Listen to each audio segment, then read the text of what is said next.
নমস্কাৰ। পাঠ কৰিবলৈ লোৱা কবিতাটিৰ শিৰোনাম এটা সত্তা নোহোৱা হ'ল।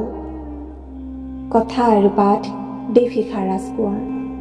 নেদেখা দেশত জিৰাবলৈ হঠাৎ তেওঁ গুচি গ'ল। সাগৰৰ বুকুত বিলীন হৈ চিৰদিনলৈ গুচি গ'ল তেওঁ। সাগৰতলিত শুবৰে মন বুলি এদিন তেওঁ গান গাইছিল, কিন্তু কোনেও অন্ততঃ এবাৰো ভুলতেও ভবা নাছিল তেওঁ যে সঁচাকৈ সাগৰৰ গভীৰ বুকুত চিৰদিনৰ বাবে সকলোকে কন্দুৱাই শুই পৰিব। অসমবাসীয়ে নোৱাৰে মানি ল'ব তেওঁ যে এতিয়া নাই আমাৰ মাজত।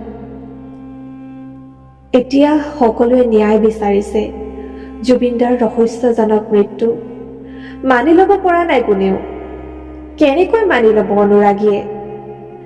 তেওঁ সকলোৰে হিয়াৰ মঠু আছিল, সকলোতকৈ পৃথক আছিল তেওঁ। তেওঁৰ পৃথিৱীখনেই সুকীয়া আছিল, তেওঁৰ কণ্ঠত সাৰ পাইছিল শত সহস্ৰ লোক। দৰদী জুবিনদা আনৰ দুখত দুখী হৈছিল, সহায় কৰিছিল।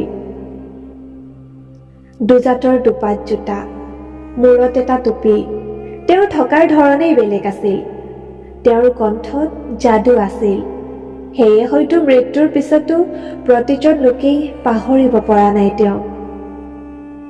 শিশুৰ দৰে ৰাখিছিল তেওঁ, পত্নী হৈ নহয় কেতিয়াও। এগৰাকী মাতৃৰ দৰে জুবিনদাক বৰ আলসত ৰাখিছিল গৰিমা বৌৱে।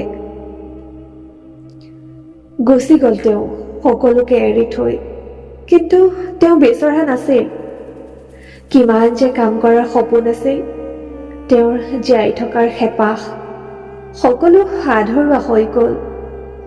এটা সত্তা নোহোৱা হ'ল নিমিষতে। ধন্যবাদ।